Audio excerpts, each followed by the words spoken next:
চোখের পানি, মনের আবেগ, যা আছে আপনার ভিতরে, কষ্ট, দুঃখ, যন্ত্রণা, সব আল্লাহকে ঢেলে দিবেন। ইনশাআল্লাহ নিজের আবেগ ধরে রাখবেন এখানে, আপনি আল্লাহর জন্য ঢেলে দিবেন। মানুষকে আবেগ দেখা কি লাভ?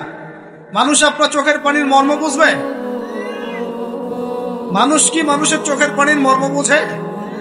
আপনার পিতা যদি মারা যায়, আমার কাছে এসে দোয়া চান কান্নাকাটি করে, আমি দোয়া করতে পারবো, কিন্তু আমি কিন্তু আপনার ফিলিংসটা বুঝতে পারবো না। আপনার অনুভূতি কে বুঝতে পারবেন? আল্লাহ পাক আপনার ঘাড়ের রগের চেয়েও কাছে আছে। সুবহান সুবহান, আল্লাহ পাক ঘাড়ের রগের চেয়ে কাছে আছে। গতকালকে বাংলাদেশের একজন বরেণ্য আলেমের সাথে একটা কনফারেন্সে ছিলাম। উনি বলছিলেন যে এক ব্যক্তি, এটা শোনেন, এক ব্যক্তি খুব তার শখ যে তিনি সাহাবীদের মতো নামাজ পড়া শিখবেন। কথা বুঝতে পারছেন? সাহাবীদের মতো নামাজ শিখবেন। তো একজন বরেণ্য আলেমের কাছে এসেছেন, এসে বলছেন যে আমাকে সাহাবীদের মতো নামাজ শিখিয়ে দেন।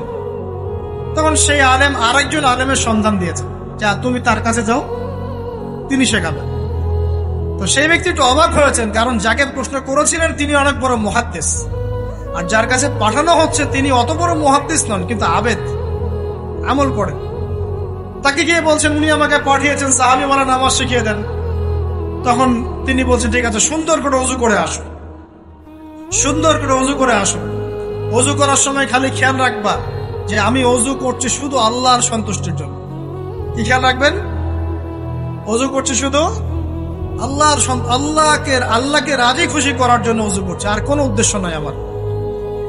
ওযু করতে যাচ্ছে, তিনি আবার বলছেন দাঁড়াও, শুধু আল্লাহকে রাজি খুশি করার জন্য ওযু করো। আবার শুরু করছেন, আবার বলছেন শোনো, শুধু আল্লাহকে রাজি খুশি করার জন্য ওযু করো। এভাবে বলতেই আছেন। নামাজে দাঁড়িয়েছেন, দাঁড়ানোর আগে বলছেন শোনো, শুধু আল্লাহকে রাজি খুশি করার জন্য নামাজ পড়ো। বলতেই আছেন। এক পর্যায়ে সে ব্যক্তি নামাজ শুরু করলো, নামাজে মনোযোগ এদিক ওদিকে যায়, আর তার মাথায় এটা আসে, এই শুধু আল্লাহকে রাজি খুশি করার জন্য আমাকে নামাজ পড়তে হবে, শুধু আল্লাহকে রাজি খুশি করার জন্য নামাজ পড়তে হবে।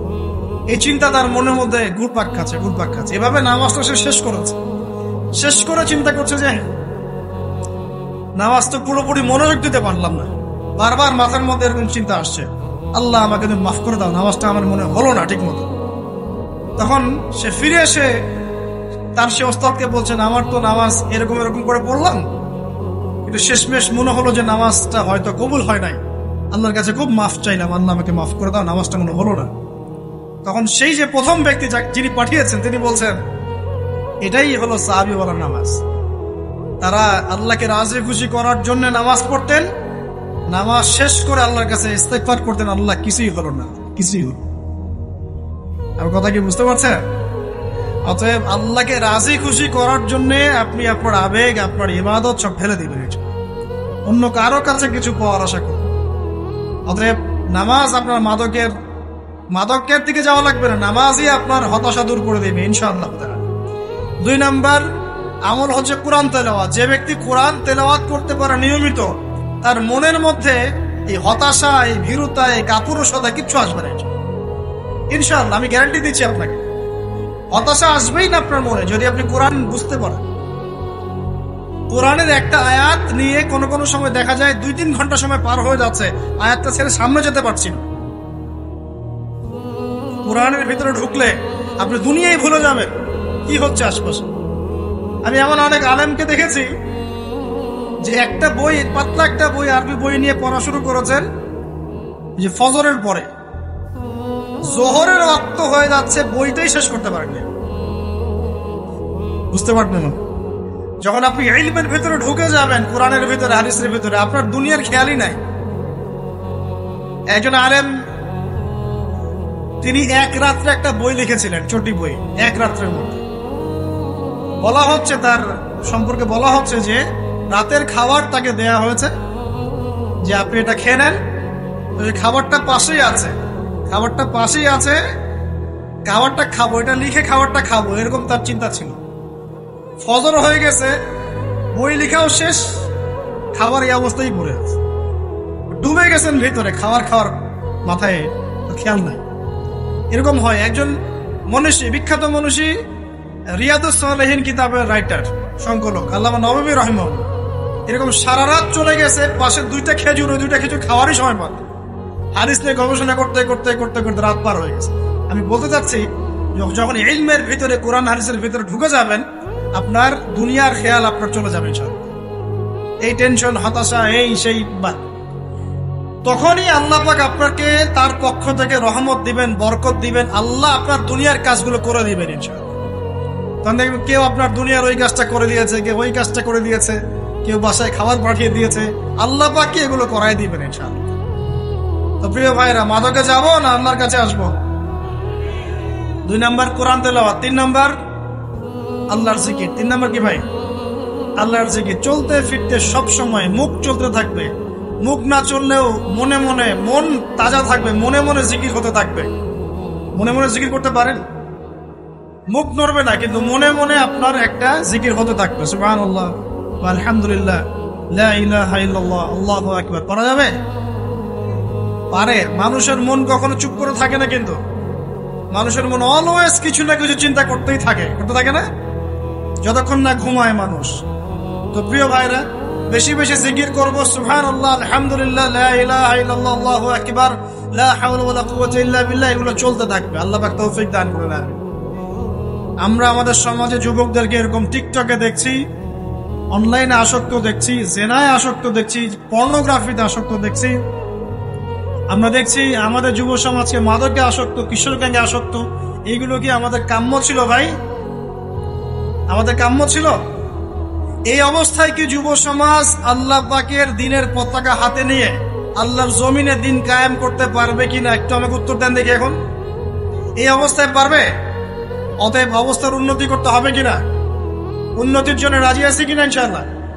আমরা চাই কি আল্লাহ পাকের দিনটা আল্লাহর জমিনে প্রতিষ্ঠা লাভ করুক, আল্লাহর দিন সবার ঘরে ঘরে পৌঁছে যাক, আল্লাহ পাকের দিনের যে সৌন্দর্য সবাই সেটাই, এই সৌরভটা সবাই পাক। আমরা চাই কিনা? সমাজে শান্তি প্রতিষ্ঠা হোক, আবার সেই রাসূলের মতো যুগ চলে আসুক, আমরা চাই কিনা? অতএব আমাদের সবাইকে যৌবনের এই প্রলোভনগুলো থেকে বেরিয়ে এসে আল্লাহ পাকের ইবাদতে আত্মনিয়োগ করতে হবে। আল্লাহ পাক আমাদের সবাইকে তৌফিক দান করুন, বলি আমিন। আমাদের সবাইকে আল্লাহ রাব্বুল আলামিন কোরআন এবং হাদিসের গভীর জ্ঞান অর্জন করার তৌফিক দান করুন, বেশি থেকে বেশি ইবাদত করার তৌফিক দান করুন। আল্লাহ পাক সবাইকে হারাম সমস্ত রিজিক থেকে বাঁচিয়ে রাখুন, জিনা, ব্যভিচার এবং নারীর ফিতনা, মাদক থেকে আল্লাহ বাঁচিয়ে রাখুন। আল্লাহ পাক আমাদের সবাইকে হালাল রিজিক, হালাল সম্পর্ক যথেষ্ট করে দিন। আল্লাহ পাক আমাদের সবাইকে যেন দিনের দাওয়াতের মেহনত করার তৌফিক দান করেন এবং আলেম ওলামার সাথে পরামর্শ করে দিন শেখার এবং বোঝার তৌফিক দান করেন। আর লেকচার শেষ করার আগে 2টো বিষয় বলে শেষ করছি, একটু মনোযোগ দিন। একটা হচ্ছে আমাদের যুবতী দিনী বোনদের জন্য। এখানে বোনরা আছেন না? আছেন কি না? দিনী বোনরা আছেন? একটা নসিহত দিনী বোনদের জন্য আমি একটা নসিহত করতে চাচ্ছি, একটা নসিহত। আমার একটা নসিহত একটু মন দিয়ে শুনুন প্রিয় দিনী বোন। রাসূলুল্লাহ সাল্লাল্লাহু আলাইহি ওয়াসাল্লাম আমাদের দিনী বোনদের জন্য জান্নাতে যাওয়ার একটা ফর্মুলা বলে দিয়েছেন। আমি কি বলবো সেটা? আচ্ছা, রাসূলুল্লাহ সাল্লাল্লাহু আলাইহি ওয়াসাল্লাম বলেছেন আমাদের দিনী বোনেরা, আমাদের মায়েরা, এই নারী জাতি মাত্র 4টা কাজ করলে জান্নাতের যে কোনো দরজার ইচ্ছা প্রবেশ করতে পারবে। খুশি হন নাই? কয়টা কাজ? মাত্র 4টা। 1, যদি আমাদের দিনী বোনেরা 5 ওয়াক্ত নামাজটা ওয়াক্ত মতো পড়ে, আল্লাহ পাক তৌফিক দান করো, বলি আমিন। 2 নাম্বার, যদি তারা রমাদান মাসের রোজাটাকে ঠিক মতো আদায় করতে পারে। 1 নাম্বার 5 ওয়াক্ত নামাজ ঠিকঠাক আদায় করা, 2 নাম্বার রমজান মাসে সাওম রাখা, 3 নাম্বার তাদের লজ্জাস্থানের হেফাজত করা, মানে শরঈ পর্দা মেইনটেইন করা, শরঈ পর্দা মেইনটেইন করা। এবং আমি বলে দেই, চেহারাটা আপনাদের পর্দার অন্তর্ভুক্ত। এটা নিয়ে অনেক বাকবিতণ্ডা হয় না সমাজে, চেহারা দেখানো যাবে কি যাবে না ইত্যাদি।